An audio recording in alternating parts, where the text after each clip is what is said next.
ಓಂ ಶ್ರೀ ಗುರುಭ್ಯೋ ನಮಃ. ಶ್ರೀರಾಮ ಜಯಂ. ಶುಕ್ಲಾಂಬರಧರಂ ವಿಷ್ಣುಂ ಶಶಿವರ್ಣಂ ಚತುರ್ಭುಜಂ ಪ್ರಸನ್ನವದನಂ ಧ್ಯಾಯೇತ್ ಸರ್ವವಿಘ್ನೋಪಶಾಂತಯೇ. ನಮಸ್ಕಾರ ಮತ್ತು ಅಮರ ಭಾರತ ಚಾನೆಲ್ಗೆ ನಿಮ್ಮೆಲ್ಲರಿಗೂ ಸ್ವಾಗತ ಸುಸ್ವಾಗತ. ನಾವೀಗ ದೀಪಕಂ 8ನೇ ಕ್ಲಾಸ್ ಸಂಸ್ಕೃತದ ಪಠ್ಯ ಪುಸ್ತಕದ ಅಧ್ಯಯನವನ್ನ ಮಾಡ್ತಾ ಇದ್ದೇವೆ. ಅದರಲ್ಲಿ ಈಗ ಸಪ್ತಮಃ ಪಾಠ 7ನೇ ಪಾಠವಾದಂತಹ ಮಂಜುಲ ಮಂಜೂಷ ಸುಂದರ ಸುರಭಾಷ. ಈ ವಿಡಿಯೋನಲ್ಲಿ ಅಭ್ಯಾಸ ಭಾಗವನ್ನ ನೋಡೋಣ ಕನ್ನಡದ ವಿವರಣೆಯೊಂದಿಗೆ. ಈ ಅಭ್ಯಾಸದಲ್ಲಿ ಎಲ್ಲ ಪ್ರಶ್ನೆಗಳನ್ನು ಉತ್ತರಿಸೋದಿಕ್ಕೆ ನೀವು ಈ ಪಾಠದಲ್ಲಿರುವ 4 ಶ್ಲೋಕಗಳನ್ನ ಹಾಡಿನ ರೂಪದಲ್ಲಿ ಕಂಠಪಾಠ ಮಾಡಿದ್ರೆ ಬಹಳ ಸುಲಭವಾಗೋಗುತ್ತೆ. ಹಾಗಾಗಿ ನಾನು ಕಂಠಪಾಠ ಮಾಡಿ ಅಂತ ಹೇಳಿ ನಾನು ನಿಮ್ಮನ್ನ ಕೇಳ್ಕೊತೇನೆ. ಮೊದಲನೇ ಪ್ರಶ್ನೆ: ಅಧಃ ಪ್ರದತ್ತಾನಾಂ ಪ್ರಶ್ನಾನಾಂ ಏಕಪದೇನ ಉತ್ತರಂ ಲಿಖತ. ಕೆಳಗೆ ಕೊಟ್ಟಿರುವ ಪ್ರಶ್ನೆಗಳನ್ನು ಒಂದು ಪದದಲ್ಲಿ ಉತ್ತರಿಸಿರಿ ಅಂತ ಹೇಳಿ. ಸುಂದರ ಸುರಭಾಷಾ ಕಸ್ಯ ವಚನಾತೀತ? ಮಮ ವಚನಾತೀತ. ಸಂಸ್ಕೃತ ಭಾಷಾ ಕುತ್ರ ವಿಜಯತೆ? ವಿಜಯತೆ ಧರಾಯಾಂ. ಸಂಸ್ಕೃತ ಭಾಷಾ ಕಸ್ಯ ಆಶಾ? ಜೀವನಸ್ಯ ಆಶಾ. ಸಂಸ್ಕೃತೆ ಕತಿ ರಸಾಃ ಸಂತಿ? ನವರಸರುಚಿರಾಲಂಕೃತಿ ಧಾರಾ ಅಂತ ನವರಸಾಃ. ಕಸ್ಯಾಹ ಧ್ವನಿಶ್ರವಣೇನ ಸುಖಂ ವರ್ಧತೆ? ಯಾವುದರ ಧ್ವನಿಯನ್ನು ಕೇಳಿಸಿಕೊಂಡರೆ ಸುಖ ಹೆಚ್ಚತ್ತೆ ಅಂದ್ರೆ ಸಂಸ್ಕೃತ ಭಾಷಾಯಾಹ. ನೋಡಿ, ಕಸ್ಯ ಷಷ್ಠಿ ಏಕವಚನ, ಮಮ ಅದು ಕೂಡ ಷಷ್ಠಿ ಏಕವಚನವೇ. ಕುತ್ರ ಅಂದ್ರೆ ಎಲ್ಲಿ, ಒಂದು ಜಾಗ. ಧರಾಯಾಂ ಸಪ್ತಮಿ, ಧರೆಯಲ್ಲಿ ಅಂದ್ರೆ ಭೂಮಿಯಲ್ಲಿ. ಕಸ್ಯ ಜೀವನಸ್ಯ ಷಷ್ಠಿ ಏಕವಚನ. ಕತಿ ಅಂದ್ರೆ ಎಷ್ಟು? ನವ 9. ಕಸ್ಯಾಹ ಷಷ್ಠಿ ಏಕವಚನ ಸ್ತ್ರೀಲಿಂಗದಲ್ಲಿ. ಸಂಸ್ಕೃತ ಭಾಷಾಯಾಹ ಅದೇ ವಿಭಕ್ತಿ ವಚನ ಲಿಂಗ. ಮುಂದಕ್ಕೆ ಅಧಃ ಪ್ರದತ್ತಾನಾಂ ಪ್ರಶ್ನಾನಾಂ ಪೂರ್ಣವಾಕ್ಯೇನ ಉತ್ತರಂ ಲಿಖತ. ಕೆಳಗೆ ಕೊಟ್ಟಿರೋ ಪ್ರಶ್ನೆಗಳನ್ನ ಪೂರ್ಣ ವಾಕ್ಯಗಳಿಂದ ಉತ್ತರಿಸಿರಿ ಅಂತ ಹೇಳಿದ್ದಾರೆ. ಸಂಸ್ಕೃತ ಭಾಷಾ ಕೇಶಾಂ ಜೀವನಸ್ಯ ಆಶಾ ಅಸ್ತಿ? ವೇದವ್ಯಾಸ ವಾಲ್ಮೀಕಿ ಮುನೀನಾಂ ಕಾಳಿದಾಸ ಬಾಣಾದಿ ಕವೀನಾಂ ಪೌರಾಣಿಕ ಸಾಮಾನ್ಯ ಜನಾನಾಂ ಜೀವನಸ್ಯ ಆಶಾ. ಸಂಸ್ಕೃತ ಭಾಷಾ ಇಷ್ಟೆಲ್ಲ ಬರೆದು ಜೀವನಸ್ಯ ಆಶಾ ಅಸ್ತಿ ಅದೇ ವಾಕ್ಯ. ಕೇಶಾಂ ವಿಚಾರಾಃ ಜನಾನ್ ಅಭಿಪ್ರೇರಯಂತಿ? ವೇದ ಉಪನಿಷತ್ ವೇದಾಂತ ಪುರಾಣಾದೀನಾಂ ವಿಚಾರಾಃ ಜನಾನ್ ಅಭಿಪ್ರೇರಯಂತಿ ಅಂದ್ರೆ ಈ ವಿಚಾರಗಳೆಲ್ಲ ನಮಗೆ ಪ್ರೇರಣೆಯನ್ನು ಕೊಡುತ್ತವೆ ಅಂತ ಹೇಳಿ. ತೈಹಿ ರಸೈಹಿ ಸಮೃದ್ಧ ಸಾಹಿತ್ಯ ಪರಂಪರಾ ವಿರಾಜತೆ. ಯಾವ ರಸಗಳಿಂದ ಸಮೃದ್ಧವಾದ ಸಾಹಿತ್ಯ ಪರಂಪರೆಯು ವಿರಾಜಿಸುತ್ತದೆ, ಶೋಭಿಸುತ್ತದೆ ಅಂತಂದ್ರೆ ಶೃಂಗಾರ, ಹಾಸ್ಯ, ಕರುಣ, ರೌದ್ರ, ವೀರ, ಭಯಾನಕ, ಬೀಭತ್ಸ, ಅದ್ಭುತ, ಶಾಂತ ಇತಿ ಏತೈಹಿ ನವರಸೈಹಿ ಸಮೃದ್ಧ ಸಾಹಿತ್ಯ ಪರಂಪರಾ ವಿರಾಜತೆ. ಸಂಸ್ಕೃತ ಭಾಷಾ ಕೇಷು ಶಾಸ್ತ್ರೇಷು ವಿಹರತಿ? ಸಂಸ್ಕೃತ ಭಾಷಾ ಚಿಕಿತ್ಸಾ ವಿಜ್ಞಾನ ಖಗೋಲಾದಿಷು ಶಾಸ್ತ್ರೇಷು ವಿಹರತಿ. ಸಂಸ್ಕೃತ ಭಾಷಾಯಾಹ ಕಾನಿ ಕಾನಿ ಸಂಬೋಧನ ಪದಾನಿ ಅತ್ರ ಪ್ರಯುಕ್ತಾನಿ. ಈ ಒಂದು ಪಾಠದಲ್ಲಿ ಸಂಸ್ಕೃತ ಭಾಷೆಯನ್ನ ಯಾವ ಯಾವ ಪದಗಳಿಂದ ಸಂಬೋಧಿಸಲಾಗುತ್ತದೆ ಅಂತ ಕೇಳಿದ್ದಾರೆ. ಸಂಸ್ಕೃತ ಭಾಷಾಯಾಹ ಇತ್ಯೇತಾನಿ ಸಂಬೋಧನ ಪದಾನಿ ಪ್ರಯುಕ್ತಾನಿ ಸಂತಿ. ಯಾವ್ಯಾವುದು ಅಂದ್ರೆ ಮಾತಃ, ಶ್ರುತಿ ಸುಖ ನಿನದೆ, ಸಕಲ ಪ್ರಮೋದೆ, ಸ್ಮೃತಿ ಹಿತವರದೆ, ಸರಸ ವಿನೋದೆ, ಗತಿಮತಿ ಪ್ರೇರಕ, ಕಾವ್ಯ ವಿಶಾರದೆ. ಈ ಪದಗಳು ಎಲ್ಲವೂ ಕೂಡ ಸಂಸ್ಕೃತ ಭಾಷೆಯನ್ನು ಉದ್ದೇಶಿಸಿ ಹೇಳಿರುವಂತಹ ಪದಗಳು. ಮುಂದಿನ ಪ್ರಶ್ನೆಗೆ ಹೋಗೋದಕ್ಕಿಂತ ಮುಂಚೆ ಕೆಲವು ಪ್ರಶ್ನವಾಚಕ ಪದಗಳ ಪರಿಚಯ. ಕಹ, ಕಾ ಅಂತಂದ್ರೆ ಯಾರು ಪುಲ್ಲಿಂಗ ಸ್ತ್ರೀಲಿಂಗಗಳಲ್ಲಿ. ಕಿಮ್ ಅಂದ್ರೆ ಏನು ನಪುಂಸಕಲಿಂಗದಲ್ಲಿ. ಕುತ್ರ ಅಂದ್ರೆ ಎಲ್ಲಿ, ಕತಿ ಅಂದ್ರೆ ಎಷ್ಟು, ಕದಾ ಅಂದ್ರೆ ಯಾವಾಗ, ಕುತಃ ಅಂದ್ರೆ ಇಲ್ಲಿಂದ, ಕಥಂ ಅಂದ್ರೆ ಹೇಗೆ, ಕಿಮರ್ಥಂ ಅಂದ್ರೆ ಏಕೆ, ಕೀದೃಶಃ ಅಂದ್ರೆ ಯಾವ ತರಹದ ಪುಲ್ಲಿಂಗದಲ್ಲಿ, ಕೀದೃಶಿ ಕೀದೃಶಂ ಅಂದ್ರೆ ಯಾವ ತರಹದ ಸ್ತ್ರೀಲಿಂಗ ನಪುಂಸಕಲಿಂಗಗಳಲ್ಲಿ. ಮತ್ತೆ ನೀವು ಈ 3 ಪಟ್ಟಿಗಳನ್ನ 3 ಟೇಬಲ್ಗಳನ್ನ ಕಿಂ ಶಬ್ದದ ಪುಲ್ಲಿಂಗ, ಸ್ತ್ರೀಲಿಂಗ ಮತ್ತು ನಪುಂಸಕಲಿಂಗದ ಪಟ್ಟಿಗಳು ಟೇಬಲ್ಗಳನ್ನ ಕಂಠಪಾಠ ಮಾಡಬೇಕು. ಪುಲ್ಲಿಂಗದಲ್ಲಿ ಕಹ ಕೌಕೆ, ಕಂ ಕೌಕಾನ್, ಕೇನ ಕಾಭ್ಯಾಂ ಕೈಃ, ಕಸ್ಮೈ ಕಾಭ್ಯಾಂ ಕೇಭ್ಯ, ಕಸ್ಮಾತ್ ಕಾಭ್ಯಾಂ ಕೇಭ್ಯ, ಕಸ್ಯ ಕಯೋಃ ಕೇಶಾಂ, ಕಸ್ಮಿನ್ ಕಯೋಃ ಕೇಷು. ಸ್ತ್ರೀಲಿಂಗದಲ್ಲಿ ಕಾಕೆ ಕಾಹ, ಕಾಂ ಕೆ ಕಾಹ, ಕಯಾ ಕಾಭ್ಯಾಂ ಕಾಭಿ, ಕಸ್ಯೈ ಕಾಭ್ಯಾಂ ಕಾಭ್ಯ, ಕಸ್ಯಾಹ ಕಾಭ್ಯಾಂ ಕಾಭ್ಯ, ಕಸ್ಯಾಹ ಕಯೋಃ ಕಾಸಾಂ, ಕಸ್ಯಾಂ ಕಯೋಃ ಕಾಸು. ನಪುಂಸಕಲಿಂಗದಲ್ಲಿ ಕಿಂಕೆ ಖಾನಿ, ಕಿಂಕೆ ಖಾನಿ, ಕೇನ ಕಾಭ್ಯಾಂ ಕೈಃ, ಕಸ್ಮೈ ಕಾಭ್ಯಾಂ ಕೇಭ್ಯ ಇತ್ಯಾದಿ. ಇನ್ನು ಕೊಟ್ಟಿರುವ ಪದದ ಲಿಂಗ ವಿಭಕ್ತಿ ಹಾಗೂ ವಚನಗಳನ್ನ ಕಿಂ ಶಬ್ದದ ವಿಭಕ್ತಿ ಪಟ್ಟಿಯಲ್ಲಿ ಹೋಲಿಸಿ ಬರೆಯತಕ್ಕದ್ದು. ಕೆಲವು ಉದಾಹರಣೆಗಳನ್ನ ನೋಡೋಣ. ರಾಜ ಅಂದ್ರೆ ಪ್ರಥಮ ಏಕವಚನ ಪುಲ್ಲಿಂಗದಲ್ಲಿ ಕಹ ಅಂತಾಗತ್ತೆ. ರಮಾ ಅಂದ್ರೆ ಪ್ರಥಮ ಏಕವಚನ ಸ್ತ್ರೀಲಿಂಗದಲ್ಲಿ ಕಾ ಅಂತಾಗತ್ತೆ. ಹೇಗಿದು ಅಂತ ನೋಡಿದ್ರೆ ಕಿಂ ಶಬ್ದದ ಪಟ್ಟಿಯಲ್ಲಿ ಪುಲ್ಲಿಂಗದಲ್ಲಿ ಪ್ರಥಮ ಏಕ ವಚನದಲ್ಲಿ ಕಹ ಬಂತು, ಅದೇ ಸ್ತ್ರೀಲಿಂಗದಲ್ಲಿ ಪ್ರಥಮ ಏಕವಚನ ಕಾ ಅಂತಾಯ್ತು. ಹಾಗಾಗಿ ಕಹ ಮತ್ತು ಕಾ ಪ್ರಶ್ನವಾಚಕ ಪದಗಳು. ರಾಮೇಣ ತೃತೀಯ ಏಕವಚನ ಪುಲ್ಲಿಂಗದಲ್ಲಿ ಕೇನ ಅಂತ ಬರುತ್ತೆ. ಶಾರದಯ ಅಂದ್ರೆ ತೃತೀಯ ಏಕವಚನ ಸ್ತ್ರೀಲಿಂಗದಲ್ಲಿ ಕಯಾ ಅಂತಾಗತ್ತೆ. ಹೇಗಿದು? ಇಲ್ಲಿ ನೋಡಿದ್ರೆ ತೃತೀಯ ಏಕವಚನ ಕೇನ ಪುಲ್ಲಿಂಗದಲ್ಲಿ, ಅದೇ ತೃತೀಯ ಏಕವಚನ ಕಯಾ ಸ್ತ್ರೀಲಿಂಗದಲ್ಲಿ. ಮುಂದಕ್ಕೆ ತಪೋವನೆ, ಅದೊಂದು ಜಾಗ, ಅದು ತಪೋವನದಲ್ಲಿ ಅಂತ ಹೇಳಿ ಸಪ್ತಮಿ ಏಕವಚನ ಪುಲ್ಲಿಂಗದಲ್ಲಿ ಕಸ್ಮಿನ್ ಅಂತಾಗತ್ತೆ. ಕುತ್ರ ಅಂತಲೂ ಆಗ್ಬೋದು. ಹೇಗೆ ಕುತ್ರ ಅಂತಾಗತ್ತೆ ಅಂತಂತ ನೋಡಿದ್ರೆ ಇಲ್ಲಿ ಕುತ್ರ ಅಂದ್ರೆ ಎಲ್ಲಿ ಅಂತ ಹೇಳಿ ಅರ್ಥ. ಹಾಗಾಗಿ ಕುತ್ರ ಅನ್ನೋದು ಪ್ರಶ್ನವಾಚಕ ಪದ ಇಲ್ಲಿ. ಮುಂದಕ್ಕೆ ಸರೋವರಸ್ಯ, ಬಹಳ ಸುಲಭ ಇದು. ಷಷ್ಠಿ ಏಕವಚನ ಪುಲ್ಲಿಂಗದಲ್ಲಿ ಕಸ್ಯ. ದೇವಾನ್ ಅಂದ್ರೆ ದ್ವಿತೀಯ ಬಹುವಚನ ಪುಲ್ಲಿಂಗದಲ್ಲಿ ಕಾನ್. ಧೇನೂನಾಂ ಷಷ್ಠಿ ಬಹುವಚನ ಸ್ತ್ರೀಲಿಂಗದಲ್ಲಿ ಕಾಸಾಂ. ನಗರಾತ್ ಪಂಚಮಿ ಏಕವಚನ ಪುಲ್ಲಿಂಗದಲ್ಲಿ ಕಸ್ಮಾತ್ ಅಂತ ಬರುತ್ತೆ. ಕುತಃ ಅಂತಲೂ ಬರ್ಬೋದು. ಹೇಗೆ ಕುತಃ ಅಂತ ಬರುತ್ತೆ ಅಂತ ನೋಡಿದರೆ ಇಲ್ಲಿ ಕುತಃ ಅಂದ್ರೆ ಎಲ್ಲಿಂದ ಅಂತ ಪ್ರಶ್ನವಾಚಕ ಪದ ಅದು. ಹಾಗಾಗಿ ಕುತಃ ಅನ್ನೋದು ಸರಿಯಾದ ಉತ್ತರವಾಗುತ್ತೆ. ಈಗ ಪ್ರಶ್ನೆಗೆ ಹೋಗೋಣ. ರೇಖಾಂಕಿತ ಪದಾನಿ ಆಶ್ರಿತ್ಯ ಪ್ರಶ್ನ ನಿರ್ಮಾಣಂ ಕೃತ.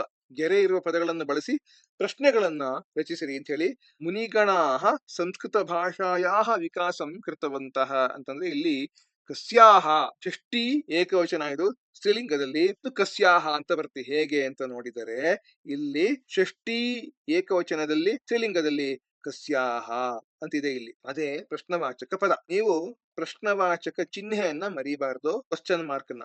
ಸಾಮಾನ್ಯ ಜನಾನಾಂ ಜೀವನಂ ಕಾವ್ಯೈಹಿ ಪ್ರಭಾವಿತಂ ಅಸ್ತಿ. ಕಾವ್ಯೈಹಿ ಅಂದ್ರೆ ಕೈಹಿ ಅಂತಾಗತ್ತೆ. ಕವಯಃ ಅಪಿ ಉಪಾದೇಯಾನಿ ಕಾವ್ಯಾನಿ ರಚಿತವಂತಹ. ಉಪಾದೇಯವಾದ ಕಾವ್ಯಗಳನ್ನ ಅಂದ್ರೆ ಪ್ರಶ್ನವಾಚಕ ಪದ ಏನ್ ಬರ್ಬೇಕು? ಯಾವ ತರಹದ ಕಾವ್ಯಗಳನ್ನ ಅಂತ ಹೇಳಿ. ಹಾಗಾಗಿ ಕೀದೃಶಾನಿ ಕಾವ್ಯಾನಿ ಅಂದ್ರೆ ಕೀದೃಶಂ ಅಂತ ಪದ ಬಂದಿತ್ತಲ್ಲ ನಾವು ನೋಡಿದ್ದು. ಕಾವ್ಯಾನಿ ಅನ್ನೋ ಪದದ ವಿಭಕ್ತಿ ವಚನಗಳಲ್ಲಿ ಬರೆದ್ರೆ ಕೀದೃಶಾನಿ ಅಂತಾಗತ್ತೆ. ಸಂಸ್ಕೃತ ಭಾಷಾ ಪೃಥಿವ್ಯಾಂ ಅಂದ್ರೆ ಭೂಮಿಯಲ್ಲಿ ವಿಹರಿಸುತ್ತಿದೆ ಅಂತಂದ್ರೆ ಕುತ್ರ ಎಲ್ಲಿ ಅಂತ ಹೇಳಿ ಪ್ರಶ್ನವಾಚಕ ಪದ. ಸಂಸ್ಕೃತ ಭಾಷಾ ವಿವಿಧ ಭಾಷಾ ಪರಿಪೋಷಯತಿ, ಅನೇಕ ಭಾಷೆಗಳನ್ನ ಪೋಷಿಸುತ್ತೆ ಅಂತ ಹೇಳಿ. ಹಾಗಾಗಿ ಇದು ಸ್ತ್ರೀಲಿಂಗದಲ್ಲಿ ದ್ವಿತೀಯ ವಿಭಕ್ತಿಯಲ್ಲಿ ಬಹುವಚನ ಕಾಹ ಅಂತ ಪದ ಇದು. ಹಾಗಾಗಿ ಈ ಪದವನ್ನ ನಾವಿಲ್ಲಿ ಬಳಸುವಂತದ್ದು. ಕಾಹ ಪರಿಪೋಷಯತಿ ವೇದ ವೇದಾಂಗಾದೀನಿ ಗಭೀರಾಣಿ ಶಾಸ್ತ್ರಾಣಿ ತಾನಿ ಅನ್ನೋದು ಪ್ರಶ್ನವಾಚಕ ಪದ. ಈ ಪೇಜಿನಲ್ಲಿ ಇರುವಂತಹ ಹಸಿರು ಬಣ್ಣದ ಪದಗಳು ಹೇಗ್ ಬಂದವು ಅನ್ನೋದು ನಿಮ್ಗೆ ಅರ್ಥವಾಯ್ತು ಅಂತ ನಾನು ಅನ್ಕೊಳ್ತೇನೆ. ಮುಂದಿನ ಪ್ರಶ್ನೆಗೆ ಹೋಗೋಣ. ಅರಪ್ರದತ್ತಾನಾಂ ಪದಾನಾಂ ಉದಾಹರಣ ಅನುಸಾರಂ ವಿಭಕ್ತಿಂ ವಚನಂ ಚ ಲಿಖತ. ಉದಾಹರಣೆ ಪ್ರಕಾರ ಈ ಪದಗಳ ವಿಭಕ್ತಿ ಹಾಗೂ ವಚನಗಳನ್ನ ಬರೆಯಿರಿ ಅಂತ ಕೇಳಿದ್ದಾರೆ. ಮಾತಃ ಸಂಬೋಧನಂ ಏಕವಚನಂ. ತವ ಅನ್ನೋದು ಷಷ್ಠಿ ಏಕವಚನಂ. ಮಂಜೂಷಾ ಪ್ರಥಮ ಏಕವಚನಂ. ಸಂಸ್ಕೃತಿ ಪ್ರಥಮ ಏಕವಚನಂ. ಜನಾನಾಂ ಷಷ್ಠಿ ಬಹುವಚನಂ. ಜೀವನಸ್ಯ ಷಷ್ಠಿ ಏಕವಚನಂ. ಧರಾಯಾಂ ಸಪ್ತಮಿ ಏಕವಚನಂ. ಶಾಸ್ತ್ರೇಷು ಸಪ್ತಮಿ ಬಹುವಚನ. ಮುಂದಿನ ಪ್ರಶ್ನೆ. ಅಧೋಲಿಖಿತಾನಾಂ ಪದ್ಯಾಂಶಾನಾಂ ಯಥಾಯೋಗ್ಯಂ ಮೇಲನಂ ಕುರುತ. ಹೊಂದಿಸಿ ಬರೆಯಿರಿ. ನಾನು ಹೇಳಿದ ಹಾಗೆ ಈ ಹಾಡನ್ನ ಕಂಠಪಾಠ ಮಾಡಿದ್ರೆ ಬಹಳ ಸುಲಭ ಇದು. ಅಯಿಮಾತಸ್ತವ ಪೋಷಣ ಕ್ಷಮತಾ ಮಮ ವಚನಾತೀತ ಸುಂದರ ಸುರಭಾಷಾ ವೇದವ್ಯಾಸ ವಾಲ್ಮೀಕಿ ಮುನೀನಾಂ ಕಾಳಿದಾಸ ಬಾಣಾದಿ ಕವೀನಾಂ ಪೌರಾಣಿಕ ಸಾಮಾನ್ಯ ಜನಾನಾಂ ಜೀವನಸ್ಯ ಆಶಾ ಸುಂದರ ಸುರಭಾಷಾ ಶ್ರುತಿ ಸುಖ ನಿನದೆ ಸಕಲ ಪ್ರಮೋದೆ ಸ್ಮೃತಿ ಹಿತ ವರದೆ ಸರಸ ವಿನೋದೆ ವೈದ್ಯ ವ್ಯೋಮ ಶಾಸ್ತ್ರಾದಿ ವಿಹಾರ ವಿಜಯತೆ ಧರಾಯಾಂ ಸುಂದರ ಸುರಭಾಷಾ. ಮುಂದಿನ ಪ್ರಶ್ನೆಗೆ ಹೋಗೋದಕ್ಕಿಂತ ಮುಂಚೆ ಒಂದು ಸಣ್ಣ ಸಮಾಸಗಳ ಪರಿಚಯ. ಸಂಕ್ಷೇಪವಾಗಿ ರಚಿಸಲ್ಪಟ್ಟ ಪದವೇ ಸಮಾಸವು ಅಥವಾ ಸಮಸ್ತ ಪದ ಅಂತ ಕರೀತಾರೆ. ಪರಸ್ಪರ ಸಂಬಂಧವಿರುವ ಎರಡು ಅಥವಾ ಹೆಚ್ಚು ಪದಗಳ ಸಂಕ್ಷೇಪೀಕರಣಕ್ಕೆ ಸಮಾಸ ಎಂದು ಹೆಸರು. ಸಮಸ್ತ ಪದದ ವಿಸ್ತೃತ ರೂಪಕ್ಕೆ ವಿಗ್ರಹ ವಾಕ್ಯ ಎಂದು ಹೆಸರು. ಉದಾಹರಣೆಗೆ ನದೀ ತೀರಂ ಅನ್ನೋದು ಸಮಸ್ತ ಪದ ಅಥವಾ ಸಮಾಸ. ನದ್ಯಾಹ ತೀರಂ ನದಿಯ ತೀರ ಅನ್ನೋದು ವಿಗ್ರಹ ವಾಕ್ಯ. ರಾಜ್ಞ ಪುರುಷ ಅಂದ್ರೆ ರಾಜನ ಮಗ ಅನ್ನೋದು ವಿಗ್ರಹ ವಾಕ್ಯ. ರಾಜಪುತ್ರ ಅನ್ನೋದು ಸಮಸ್ತ ಪದ. ಸುರಾಣಾಂ ಭಾಷಾ ದೇವತೆಗಳ ಭಾಷೆ ಅನ್ನೋದು ವಿಗ್ರಹ ವಾಕ್ಯ. ಸುರಭಾಷಾ ಅನ್ನೋದು ಸಮಾಸ ಸಮಸ್ತ ಪದ. ಪೋಷಣಸ್ಯ ಕ್ಷಮತಾ ಪೋಷಿಸುವ ಸಾಮರ್ಥ್ಯ ಅನ್ನುವಂಥದ್ದು ವಿಗ್ರಹ ವಾಕ್ಯ. ಪೋಷಣ ಕ್ಷಮತಾ ಅನ್ನೋದು ಸಮಸ್ತ ಪದ. ವಚನಂ ಅತೀತ ಮಾತನ್ನು ಮೀರಿದ ಅನ್ನೋದು ವಿಗ್ರಹ ವಾಕ್ಯ. ವಚನಾತೀತ ಅನ್ನೋದು ಸಮಾಸ. ನವಸಂಖ್ಯಾಕಾಹ ರಸಾಹ ನವರಸಾಹ ನವರಸೈಹಿ ರುಚಿರ ನವರಸ ರುಚಿರ. ಇನ್ನೂ ಒಂದು ಸಣ್ಣ ಟಿಪ್ಪಣಿ ಇದೆ. ಸಮಾಸಗಳಲ್ಲಿ ವಿವಿಧ ಪ್ರಭೇದಗಳಿವೆ. ಅವ್ಯಯೀಭಾವ, ತತ್ಪುರುಷ, ಕರ್ಮಧಾರಯ, ದ್ವಿಗು, ದ್ವಂದ್ವ, ಬಹುವ್ರೀಹಿ. ಹೀಗೆ ಅವ್ಯಯೀಭಾವ ಸಮಾಸದಲ್ಲಿ ಮೊದಲ ಪದವು ಸಾಮಾನ್ಯವಾಗಿ ಅವ್ಯಯವಾಗಿರುತ್ತೆ. ರೂಪಸ್ಯ ಯೋಗ್ಯಂ ಅನುರೂಪಂ. ತತ್ಪುರುಷ ಸಮಾಸದಲ್ಲಿ ಕೊನೆಯ ಪದಕ್ಕೆ ಪ್ರಾಧಾನ್ಯತೆ ಇದೆ. ಸುರಾಣಾಂ ಭಾಷಾ ಸುರಭಾಷಾ. ದ್ವಿಗು ಸಮಾಸದಲ್ಲಿ ಮೊದಲ ಪದವು ಸಂಖ್ಯಾವಾಚಕ ಪದವಾಗಿರುತ್ತೆ. ಪಂಚಾನಾಂ ಬಟಾನಾಂ ಸಮಾಹಾರಃ ಪಂಚವಟಿ. ಹೀಗೆ ಬಹುವ್ರೀಹಿ ಸಮಾಸದಲ್ಲಿ ಅನ್ಯ ಪದಕ್ಕೆ ಪ್ರಾಧಾನ್ಯತೆ ಇದೆ. ಅಂದ್ರೆ ಪೀತಂ ಅಂಬರಂ ಯಸ್ಯ ಸಹ ಪೀತಾಂಬರಃ. ಅಂದ್ರೆ ಪೀತಾಂಬರವನ್ನ ಧರಿಸಿರುವಂಥವನು ಅಂತಂದ್ರೆ ಅದು ಮಹಾವಿಷ್ಣು ಭಗವಂತ ಅಂತ ಹೇಳಿ ಇದಕ್ಕೆ ಅರ್ಥ. ಮುಂದಿನ ಪ್ರಶ್ನೆ. ಉದಾಹರಣ ಅನುಸಾರಂ ಅಧಃ ಪ್ರದತ್ತಾನಾಂ ಪದಾನಾಂ ಏಕಪದೇನ ಅರ್ಥಂ ಲಿಖತ. ಉದಾಹರಣೆ ಪ್ರಕಾರ ಕೆಳಗಿನ ಪದಗಳಿಗೆ ಒಂದೇ ಪದದಲ್ಲಿ ಅರ್ಥವನ್ನ ಬರೀರಿ ಅಂತ ಹೇಳಿದ್ದಾರೆ. ಇದು ಇಲ್ಲಿ ಬರೀಬೇಕಾಗಿರೋದು ನಾವು ಸಮಸ್ತ ಪದ ಅಥವಾ ಸಮಾಸ. ದೇವಸ್ಯ ಆಲಯ ದೇವಾಲಯ, ಸುರಾಣಾಂ ಭಾಷಾ ಸುರಭಾಷಾ, ಸುಂದರಿ ಸುರಭಾಷಾ ಸುಂದರ ಸುರಭಾಷಾ, ನವರಸೈಹಿ ರುಚಿರ ನವರಸ ರುಚಿರ, ಪೋಷಣಸ್ಯ ಕ್ಷಮತಾ ಪೋಷಣ ಕ್ಷಮತಾ, ಮಂಜುಲಾ ಭಾಷಾ ಮಂಜುಲ ಭಾಷಾ. ಮುಂದಿನ ಪ್ರಶ್ನೆ. ಪೇಟಿಕಾತಃ ಪದಾನಿ ಚಿತ್ವ ರಿಕ್ತಸ್ಥಾನಾನಿ ಪೂರೈತ. ಪೇಟಿಕೆಯಿಂದ ಪದಗಳನ್ನ ಆಯ್ಕೆ ಮಾಡಿ, ಇಲ್ಲಿಂದ ಆಯ್ಕೆ ಮಾಡಿ ವಾಕ್ಯಗಳನ್ನ ಪೂರ್ಣಗೊಳಿಸಿರಿ ಅಂತ ಹೇಳಿದ್ದಾರೆ. ನಾನು ಹೇಳಿದ ಹಾಗೆ ಈ ಒಂದು ಪ್ರಶ್ನೆಗೆ ಹಾಡನ್ನ ಸಂಪೂರ್ಣವಾಗಿ ಕಂಠಪಾಠ ಮಾಡಿದ್ರೆ ಬಹಳ ಸುಲಭ ಇದು.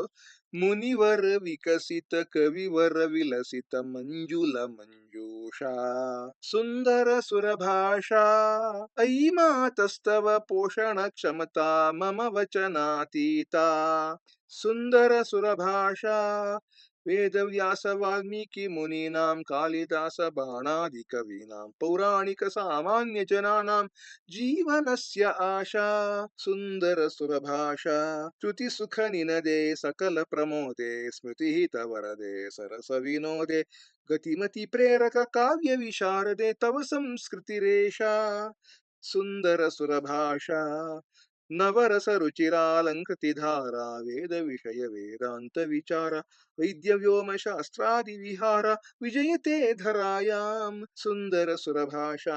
ಇಡೀ ಪಾಠವನ್ನ ಈ ಒಂದು ಪ್ರಶ್ನೆಯಲ್ಲಿ ಕೇಳಿದ್ದಾರೆ.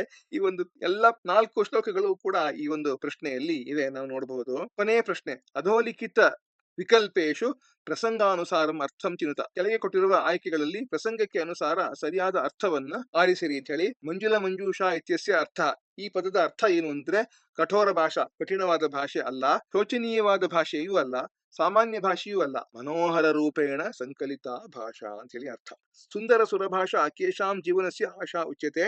ಯಾರ ಜೀವನದ ಆಶೆ ಅಂತ ಹೇಳಲ್ಪಡುತ್ತೆ ಅಂತಂದ್ರೆ ಕೇವಲಂ ಕವೀನಾಂ, ಬರೀ ಕವಿಗಳಿಗೆ ಮಾತ್ರ ಅಂತ ಹೇಳಿ ತಪ್ಪು. ಬಾಲಕಾನಾಂ ಬಾಲಕರಿಗೆ, ಛಾತ್ರಾಣಾಂ ಅಂದ್ರೆ ವಿದ್ಯಾರ್ಥಿಗಳಿಗೆ ಇಲ್ಲ, ಪೌರಾಣಿಕ ಸಾಮಾನ್ಯ ಜನಾನಾಂ ಅನ್ನೋದು. ಸುಂದರ ಸುರಭಾಷಾ ಕುತ್ರ ವಿಜಯತೆ, ಎಲ್ಲಿ ಜಯಿಸುತ್ತದೆ ಅಂದ್ರೆ ಆಕಾಶದಲ್ಲಿ, ಜಲಧೌ ಅಂದ್ರೆ ಸಾಗರದಲ್ಲಿ, ಪವನೆ ಅಂದ್ರೆ ಗಾಳಿಯಲ್ಲಿ, ತಪ್ಪು. ಧರಾಯಾಂ ಭೂಮಿಯಲ್ಲಿ ಅಂತ ಹೇಳಿ. ಸುಂದರ ಸುರಭಾಷಾಯಾಂ ಕಿಂ ನಾಸ್ತಿ, ಈ ಒಂದು ಭಾಷೆಯಲ್ಲಿ ಏನಿಲ್ಲ ಅಂತ ಕೇಳಿದ್ದಾರೆ. ಶಾಸ್ತ್ರಜ್ಞಾನ ಇದ್ದೇ ಇದೆ, ವೇದಾಂತ ಚಿಂತನಂ ಇದ್ದೇ ಇದೆ, ಸಂಸ್ಕೃತಿ ಇದ್ದೇ ಇದೆ, ಅಶುದ್ಧಿ ಇಲ್ಲ. ಇದು ಪರಿಶುದ್ಧವಾದ ಭಾಷೆ ಇದು. ಹಾಗಾಗಿ ಅಶುದ್ಧಿಯ ಒಂದು ಸಣ್ಣ ಅಂಶವೂ ಇಲ್ಲ. ಕವಿಹಿ ಸುಂದರ ಭಾಷಾಂ ಕೇನ ಪದೇನ ಸಂಬೋಧಯತಿ. ಈ ಸುಂದರ ಭಾಷೆಯನ್ನ ಯಾವ ಪದದಿಂದ ಕವಿಯು ಸಂಬೋಧಿಸುತ್ತಾರೆ ಅಂತಂದ್ರೆ ಪಿತಃ ತಂದೆ, ಭ್ರಾತಃ ಸಹೋದರ, ದಾತಃ ಅಲ್ಲ ಮಾತಃ ತಾಯಿ ಅಂತ ಸಂಬೋಧಿಸ್ತಾ ಇದ್ದಾರೆ ಈ ಒಂದು ಭಾಷೆಯನ್ನು. ಮುಂದಕ್ಕೆ ನಿಮ್ಮ ಪಾಠದಲ್ಲಿ ಕೊನೆಯಲ್ಲಿ ಒಂದು 5 ಶ್ಲೋಕಗಳನ್ನ ಕೊಟ್ಟಿದ್ದಾರೆ, ಬಹಳ ಚೆನ್ನಾಗಿರುವಂತಹ ಶ್ಲೋಕಗಳು. ಅವುಗಳನ್ನು ನಾನು ನಿಮ್ಮ ಮುಂದೆ ವಾಚನ ಮಾಡ್ತೇನೆ. ಮಾತೃಭೂಮಿ ಸದಾ ಸೇವ್ಯಾ ಮಾತೃಭಾಷಾ ತಥೈವ ಚ, ಭಾರತಂ ಮಾತೃಭೂಮಿರ್ನೋ ಮಾತೃಭಾಷಾ ಹಿ ಸಂಸ್ಕೃತಂ, ಭಾರತಸ್ಯ ಪ್ರತಿಷ್ಠೆ ದ್ವೇ ಸಂಸ್ಕೃತಂ ಸಂಸ್ಕೃತಿಸ್ತಥಾ, ವಿಹಾಯ ಸಂಸ್ಕೃತಂ ನಾಸ್ತಿ ಸಂಸ್ಕೃತಿ ಸಂಸ್ಕೃತಾಶ್ರಿತಾ, ಪುರುಷಾಃ ಸಂಸ್ಕೃತಾಃ ಸಂತು ಮಹಿಳಾಃ ಸಂತು ಸಂಸ್ಕೃತಾಃ, ಸಂಸ್ಕೃತೇನ ವಿಚಾರೇಣ ರಾಷ್ಟ್ರಂ ಭಾತು ಸುಸಂಸ್ಕೃತಂ, ಸಂಸ್ಕೃತಂ ಸಂಸ್ಕೃತೇರ್ಮೂಲಂ ಜ್ಞಾನ ವಿಜ್ಞಾನವಾರಿಧಿಃ, ವೇದ ತತ್ವಾರ್ಥ ಸಂಜುಷ್ಟಂ ಲೋಕಾಲೋಕಕರಂ ಶಿವಂ, ಯಾವತ್ ಭಾರತ ವರ್ಷಂ ಸ್ಯಾದ್ ಯಾವತ್ ವಿಂಧ್ಯ ಹಿಮಾಚಲೌ, ಯಾವತ್ ಗಂಗಾ ಚ ಗೋದಾ ಚ ತಾವದೇವ ಹಿ ಸಂಸ್ಕೃತಂ. ಇಲ್ಲಿಗೆ ಈ ವಿಡಿಯೋವನ್ನ ಮುಗಿಸುವ ಸಮಯ ಬಂತು. ಈ ವಿಡಿಯೋವೊಂದಿಗೆ ಈ ಪಾಠವು ಮುಕ್ತಾಯವಾಗುತ್ತೆ. ವಿಡಿಯೋವನ್ನ ನೋಡಿದ್ದಕ್ಕೆ ನಿಮ್ಮೆಲ್ಲರಿಗೂ ಕೂಡ ಧನ್ಯವಾದಗಳು. ಲೈಕ್ ಮಾಡಿ, ಸಬ್ಸ್ಕ್ರೈಬ್ ಮಾಡಿ ಮತ್ತು ಶೇರ್ ಮಾಡಿ. ಮುಂದಿನ ವಿಡಿಯೋದಲ್ಲಿ ಮುಂದಿನ ಪಾಠದೊಂದಿಗೆ ನಾನು ನಿಮ್ಮ ಮುಂದೆ ಬರ್ತೇನೆ. ಯೂಟ್ಯೂಬ್ ಅಮರ ಭಾರತ. ಶುಭಂ ಭೂಯಾತ್, ಮಂಗಳಮಸ್ತು, ವಂದೇ ಮಾತರಂ. ಸರ್ವಂ ಶ್ರೀ ಕೃಷ್ಣಾರ್ಪಣಮಸ್ತು.